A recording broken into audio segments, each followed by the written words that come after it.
so positive necessarily. And when one is young, I think one cares more about how he or she will be perceived by whoever reads those memoirs. And as you grow older, you realize that these things are perhaps less important now. I found it much easier to give what I think, and this can certainly be a faulty impression on my part, the true account of the events, without worrying too much about what impression does it make on the other people. So there is something about keeping some of these things for later time, which I think is positive.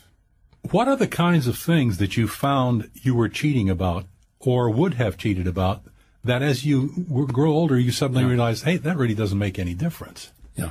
Well, let me give you one example. In my memoirs, which is called Memory Fields, it's the book I published in New York, in this country, in the U.S., there is a chapter about cruelty. It's called Lessons in Cruelty. And there are 3 episodes described there, in 2 of which I am the receiver of the cruelty from others. The victim. Huh? The victim. But there is a 3rd one where I was cruel to another boy who came later to the orphanage after me, and he was perhaps the only one among the whole bunch who was physically weaker than me, because I was very weak physically. And I apparently did some nasty things to him. I can understand today why I did it, but I didn't want to hide it. And I thought if one writes a chapter about lessons in cruelty, then one should report about that as well. And it was then that I realized that if I were to write this 20 years earlier, I might have other considerations. How does writing a memoir at any age impact the perception and the effect of those memories on you? Yeah. Another good one, I must say, another good question. There is a real problem when you write something. The problem is that something which was fluid becomes permanent. That is also the reason why I am a strong believer that there are certain stories you should not tell right away. Because, if you don't mind, I will give you an illustration of what I mean. Let's say I had a very interesting experience, and I come to my milieu, to my friends and family, and feel an urge to immediately tell the story, what exactly happened. The problem is that when I tell the story, that too becomes a memory. The way I told it becomes a memory. And that memory is even fresher than the original one, because it came later. And it is also much more structured. It is built around sentences. It is coherence of a story. Edited, yeah. Yeah, it is a coherence of a story. Yeah. And so the problem is that the 3rd time I think about it, I probably recall not the original, but rather the way I told it. So I am losing something by telling the story, because I'm replacing it with something artificial, which is the story as communicated to somebody, which is not the same thing. So I think that there are certain stories that we should be careful not to tell too soon if we want to dwell on them and take some nourishment from whatever the experience was, and also to get some surprises perhaps, because then the surprises, once it's told, there are very few surprises left in the story. I believe also the same is true about taking photos. That if you take a photo and you look at the photo that you took, that is what you will remember, and very little else, because it's fresh and it's static and it replaces the original screenplay, so to speak. So I used to take photos. I don't take any more photos, even when I'm seeing some wonderful things. I would rather remember them as I see them and not try to stylize them in a way which will replace the original memory. Dr. Shlomo Breznitz is our guest. As I told you in the beginning, we can talk about many, many things. You mentioned earlier, I found it interesting, that and you implied by playing chess, you did away with some of the fear of your childhood. Yes. Hope is another way of coping with stress, and so is denial. Yes. Of the three, fear, hope, and denial, which seems to have the greatest benefit? Because there is a benefit to fear. It makes us much more alert. Yes. But in your case, since you felt all three, which did you find was the most helpful? Well, I must say that if one is entirely helpless, denial is the best. That means if there is nothing that you can do about your situation, denial is the best. And there is no cost to denial at that point because there is nothing you can do anyway. One of the greatest dangers and negatives about denial is that it prevents action. Like, for instance, if people deny physical symptoms and delay going to a physician to be checked properly, and we know that, unfortunately, many, many cases, for instance, of cancer are diagnosed much too late, not because people didn't pay attention, but because they paid attention, it scared them, and then they denied the symptom for as long as they could.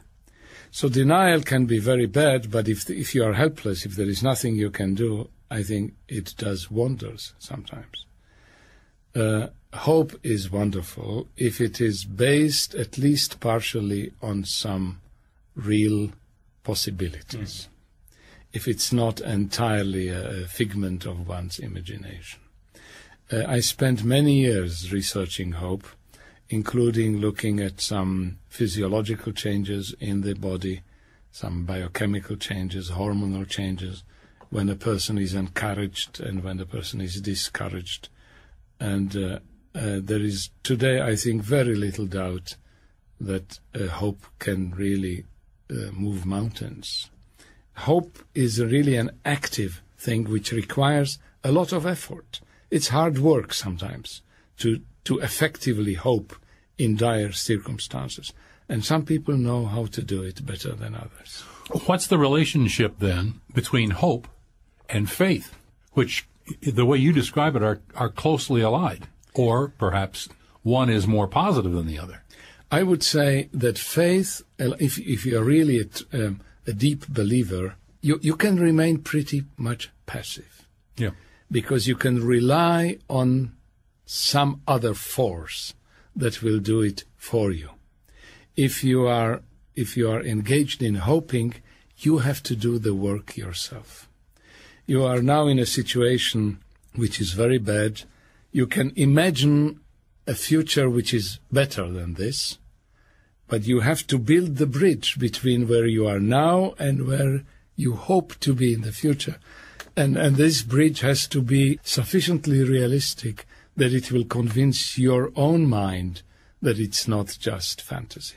Dr. Shlomo Breznitz is with us, and one of his many careers is a member of the Israeli Knesset, which he left in 2007. I'm Mike Cuthbert in Washington. Our web address is radioprimetime.org. One of the best reasons for visiting that site is to hear broadcasts you may have missed and to see what you couldn't hear, like our in-studio interview with Grammy Award-winning songwriter Janice Ian, as well as a host of other multimedia specials. You can even get involved with the Prime Time Radio blog. You can comment there on a number of topics, or just email us your questions and comments at primetime@aarp.org. This is Prime Time Radio.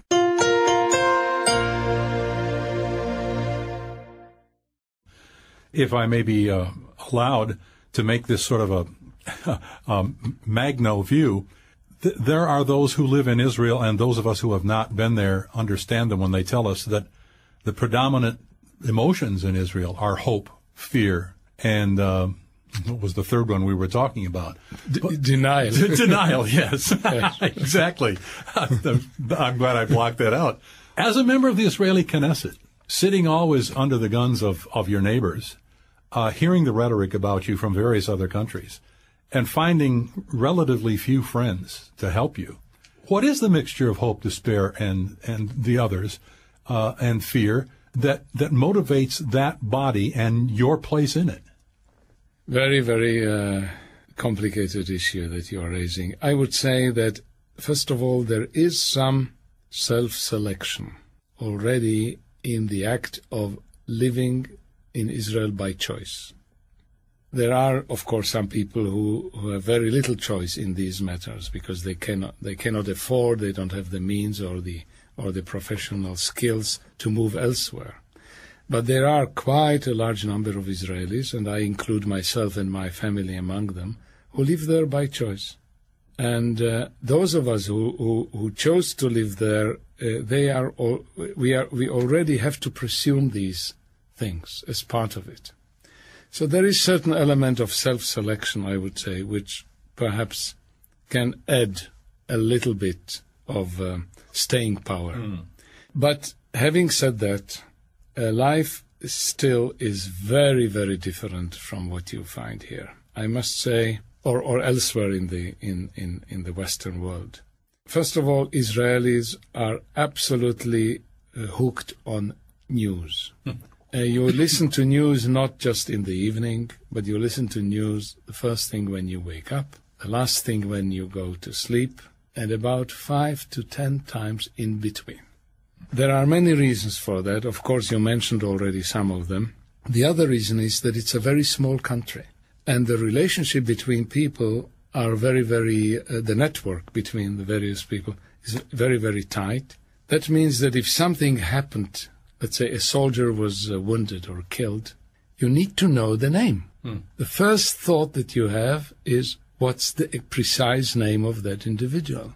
Because chances are either you know him or one of your friends knows him. In fact, it's used to be 1.2, I think it's now 1.6 intermediaries between any two people that you choose randomly in the population. So the small size, makes it a much more cohesive society on the one hand, but also a more vulnerable to some of these acts of terror and violence because it becomes more personal. Since it is such a small country and the 7 degrees of separation are down to 1.6, how does that change the function of the government and the individual responsibility of the members of the government, since per capita they are representing a lot more people that they know? True. I would like to start by saying that Israel is entirely ungovernable. When did you find that out in your career? Well, let me tell you. I have never been in politics. And you mentioned that I left 2007. What you did not mention, that I entered only in 2005. And the only reason I entered was because the person who is still our Prime Minister, Ehud Olmert, is a personal friend. And he asked me very much to help him and join. That was before the last election. The way he asked it, I didn't find it in my heart to refuse him, and found myself in a milieu which was very different from anything else that I've experienced in my life before. Certainly very different from a university or a research institute, but fascinating, very interesting. One of the things which I have learned was that, first of all, in Israel, every adult person believes that he or she can be the prime minister. So we have several millions of those who consider themselves candidates. Like herding cats. It's a very opinionated society. There is a very strong political involvement. And everything that happens, there is a lot of interest and reaction by the public.